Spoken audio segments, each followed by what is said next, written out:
প্রধানমন্ত্রী শেখ হাসিনার একটি বিড়াল ছিল। এখন যেভাবে তারেক রহমান সাহেবের বিড়াল নিয়ে আদিক্ষেতা হচ্ছে, তার বিড়ালের নাম কি, অর্থাৎ তারেক রহমান সাহেবের বিড়ালের নাম কি, এটা এখন বাংলাদেশের সব মানুষের মুখস্থ।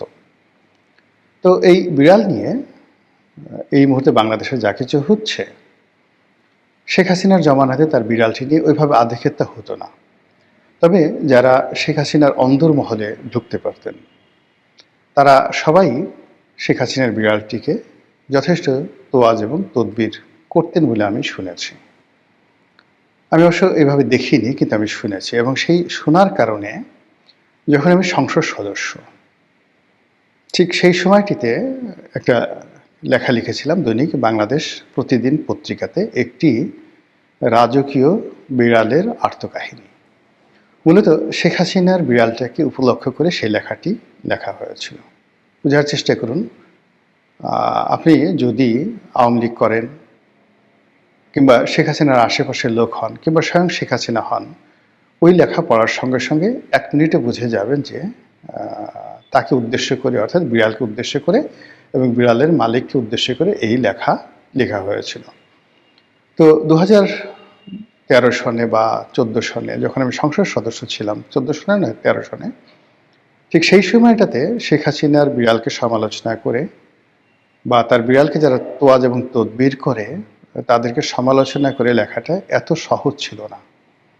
আর যদি মির্জা ফখরুল সাহেব কিংবা সালাউদ্দিন সাহেব একটা কলাম লেখেন জেবুকে নিয়ে, তারেক রহমান সাহেবের বিড়াল জেবুকে নিয়ে লেখেন, কিংবা লেখেন জেবুর আত্মকথা, ওটা তাদের জন্য যতটা ডেঞ্জারাস হবে, তার চেয়ে আমার ভয়াবহতা কোনো অংশে কম ছিল না।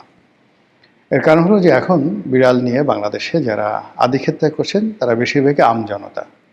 এখনো পর্যন্ত কোনো প্রেসিডিয়াম মেম্বার, মানে যাকে বলা হয় তাদের যে সর্বোচ্চ নীতি নির্ধারণী ফোরাম, তো সেই সর্বোচ্চ নীতি নির্ধারণী ফোরাম বিএনপি স্থায়ী কমিটি, সেই স্থায়ী কমিটির কোনো সদস্য জেবুকে কোলে নেয়নি, এখনও জেবুকে চুমো দেয়নি।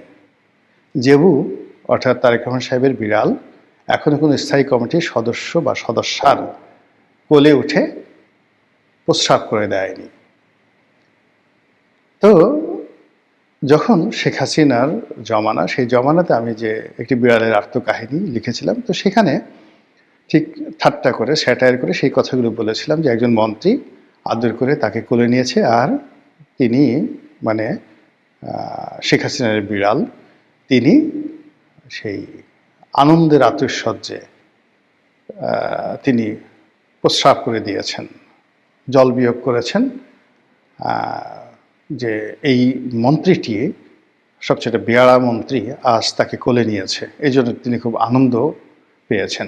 এইভাবে স্যাটায়ার করে সেই লেখাটা লিখেছিলাম।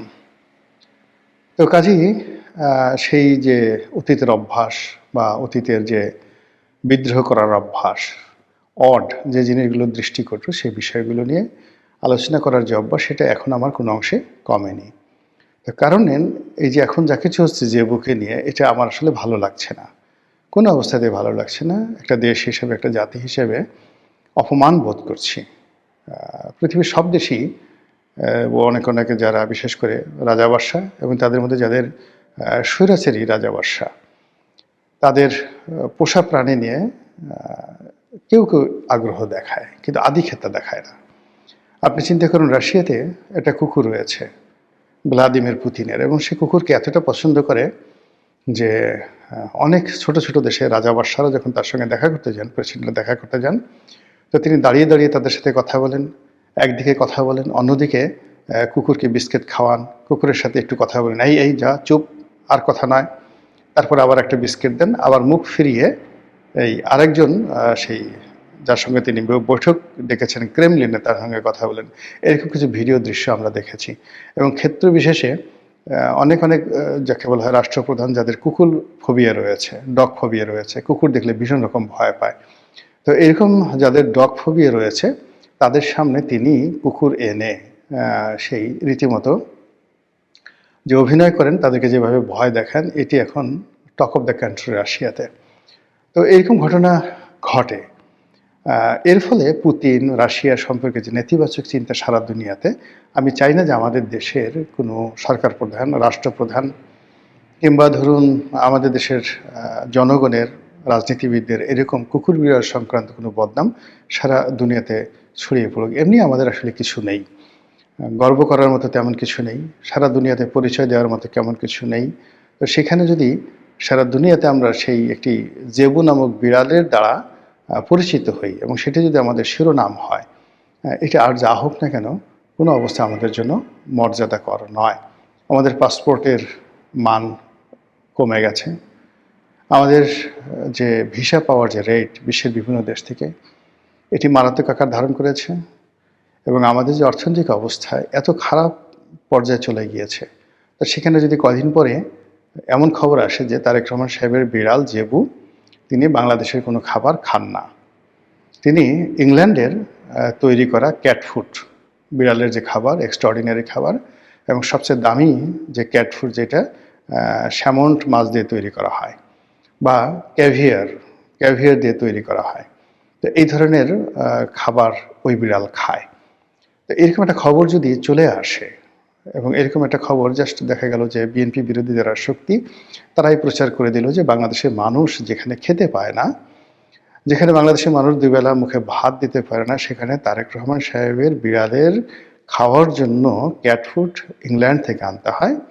এমনকি তিনি বাংলাদেশের পানিও খেতে পারেন না, মানে বিড়ালকে আমি আপনি আপনি করে বললাম, অর্থাৎ তিনি বাংলাদেশের পানিও খেতে পারেন না, তিনি এভিয়ান পানি ছাড়া খান না এবং তার গোসলের জন্য আলাদা পানি লাগে। নীতা আম্বানি যেভাবে গোসলের জন্য গোলাপ জল সমৃদ্ধ আলাদা পানি আল্পস পর্বতমালা থেকে আনেন, ঠিক তদ্রুপ এই বিড়ালের জন্য আলাদা সেই পানি লাগে। সেটা আল্পস পর্বতমালা থেকে না সুইজারল্যান্ড থেকে আনে, এরকম একটা গল্প কেউ একটা বানিয়ে দিল। আপনি এটার যে যন্ত্রণা, এটার যে দায়, এই যে কোন পর্যায়ে আপনি কল্পনা করতে পারবেন না। এই সুযোগের মধ্যে আমাদের যাওয়া উচিত। আমাদের দেশে বঙ্গবন্ধুর কথা চিন্তা করেন, ৩-৪টি জিনিস, যেমন শেখ কামাল মেজর ডালিমের স্ত্রীকে অপহরণ করেছে। স্বয়ং ডালিম তিনি নিজে সাক্ষাৎকার দিয়ে বলেছেন যে এই ধরনের কোনো ঘটনা ঘটেনি। বাস্তবতা হলো যে মেজর ডালিম এবং তার স্ত্রীর যে বিয়ে হয়েছিল সেই বিয়েতে উকিল বাপ ছিলেন বঙ্গবন্ধু শেখ মুজিবুর রহমান। কিন্তু ওই যে পাবলিক যেটা বিশ্বাস করেছে যে শেখ কামাল মেজর ডালিমের স্ত্রীকে অপহরণ করেছেন, ধর্ষণ করেছেন ইত্যাদি কথাবার্তা, এটাই কিন্তু পাবলিক খাচ্ছে, নেতিবাচক কথা। দ্বিতীয়ত হলো শেখ কামাল ব্যাংক ডাকাতি করেছেন। তারপরে দেশের মানুষ যখন খেতে পায় না 1974-এ দুর্ভিক্ষ, তখন জামাল কামালের বিয়ে হয়েছে সোনার মুকুট মাথায় দিয়ে। তাদের মানে সেই জনগণের টাকা চুরি করে তারা এই সোনা কিনে সোনার মুকুট মাথায় দিয়েছে এবং এই কথা এখন পর্যন্ত ভাসছে। 1974 সনে বাসন্তী জাল পরে লজ্জা নিবারণ করেছে। জাল পরে যে লজ্জা নিবারণ করা যায় না, এমনকি মশারি পরেও লজ্জা নিবারণ করা যায় না, এটা সবাই জানে। কিন্তু তারপরও ওটা যেভাবে মার্কেট পেয়েছে, মানুষ কোনো অবস্থাতে বিশ্বাস করতে চায় না যে ওই কাহিনীটা মিথ্যা ছিল। তো এক্ষেত্রে জেবুকে নিয়ে যে বাড়াবাড়ি হচ্ছে, সেক্ষেত্রে জেবুকে নিয়ে যদি কেউ গল্প বানিয়ে ফেলে, মারাত্মক গল্প বানিয়ে ফেলে, যে গল্প মানে মানুষের মুখে মুখে ফিরতে থাকবে এবং এরকম গল্পকারের অভাব নেই বাংলাদেশে। কাজেই এই জেবু সঙ্গত কারণেই যাকে বলা হয় যে আগামীর রাজনীতিতে তুরুপের তাস, ট্রাম্প কার্ড হিসেবে বিএনপি বিরোধীর শক্তির হাতে নাচতে থাকবে।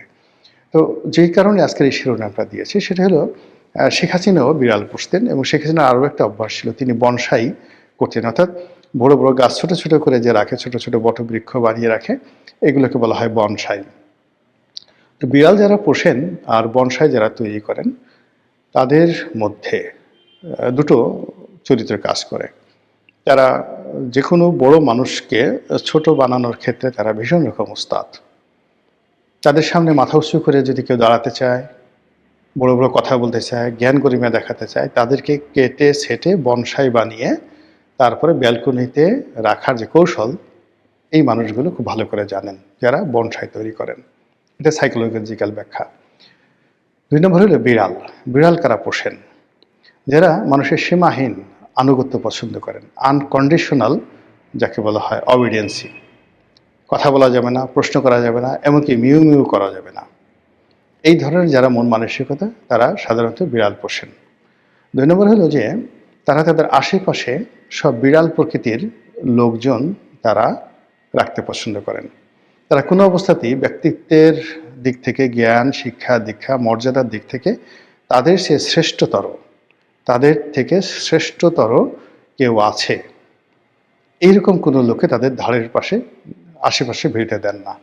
তারা আশেপাশে সবসময় বিড়ালের মতো অনুগত, বিড়ালের মতো দুর্বল, বিড়ালের মতো অসহায়, এবং বিড়াল যখন রাগ করে ওটাও মানে বিড়ালের মালিকের আনন্দের কারণ হয়।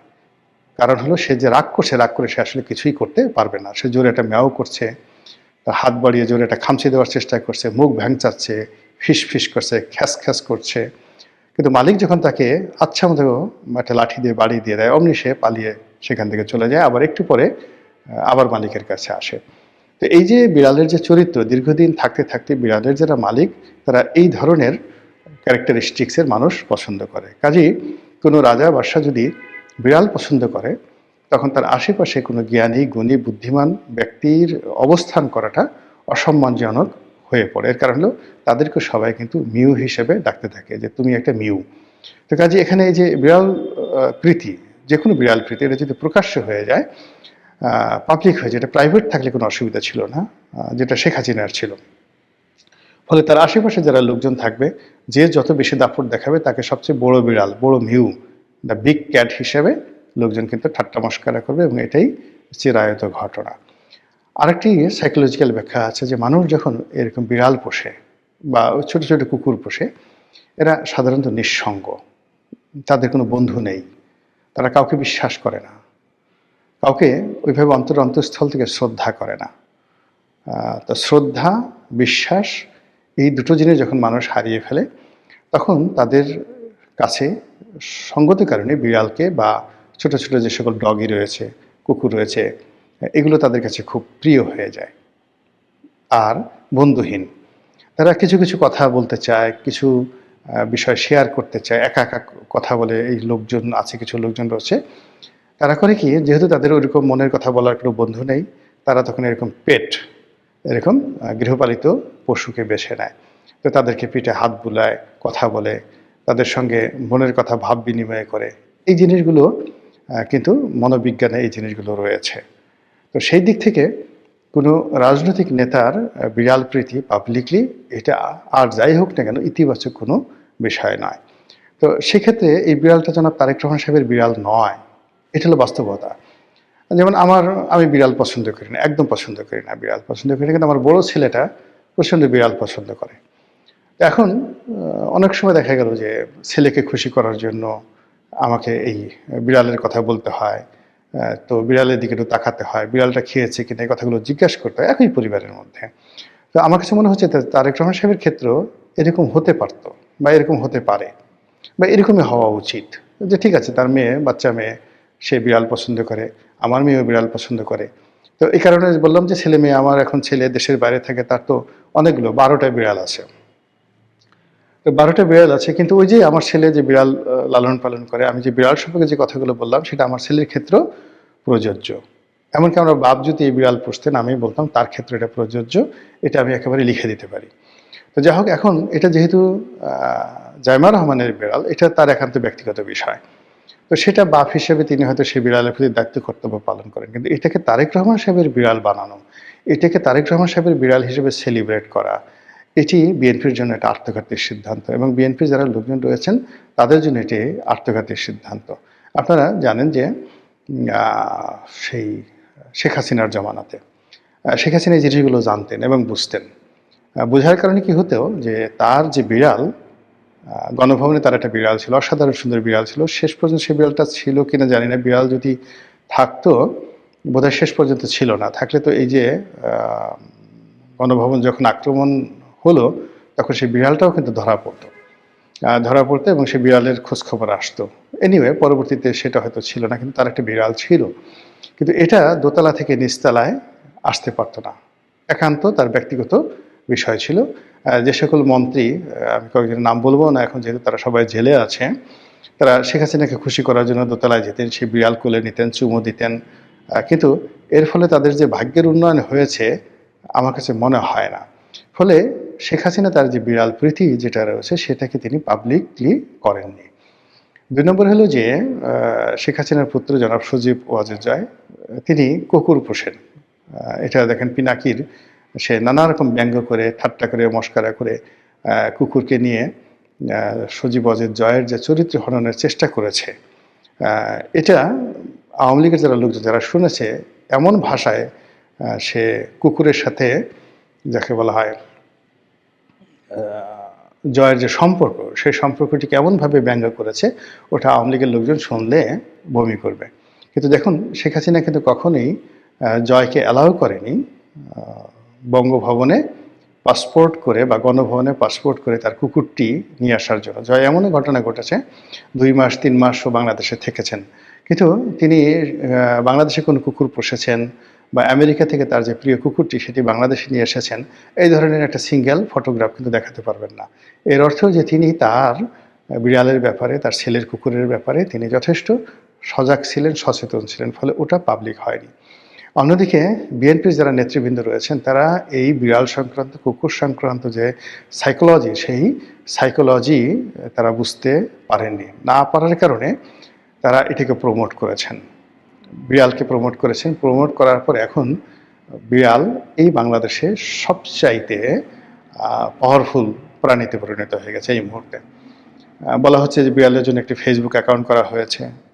আবার যারা প্রতিপক্ষ তারা বলছেন যে নানা রকম কথাবার্তা, এগুলো বলা ঠিক হবে না। এখানে মূল ব্যাপারটা হলো যে অবস্থা দৃষ্টি মনে হচ্ছে যে যদি শেখ হাসিনা এবং তারেক রহমান সাহেবের মেয়ের যে বিড়াল, এই দুটো বিড়ালকে তুলনামূলকভাবে আলোচনা করেন তাহলে দেখবেন যে বাংলাদেশের ইতিহাসে এই জাইমা রহমানের যে বিড়াল জেবুর যে ক্ষমতা, যে প্রভাব, যে প্রতিপত্তি, যে জনপ্রিয়তা, এরকম বিড়াল বাংলাদেশে দ্বিতীয়টি জন্ম নেয়নি এবং আগামীতেও জন্ম নেবে বলে মনে হচ্ছে না। কারণ এই বিড়াল নিয়ে আপনি দেখবেন খুব দ্রুত একটা বিপ্লব হয়ে যাবে। তো সেই বিপ্লবের ফলে আগামীতে কোনো রাজনীতিবিদ আর বিড়ালের ধারে কাছে যাবে বলে আমার কাছে মনে হচ্ছে না।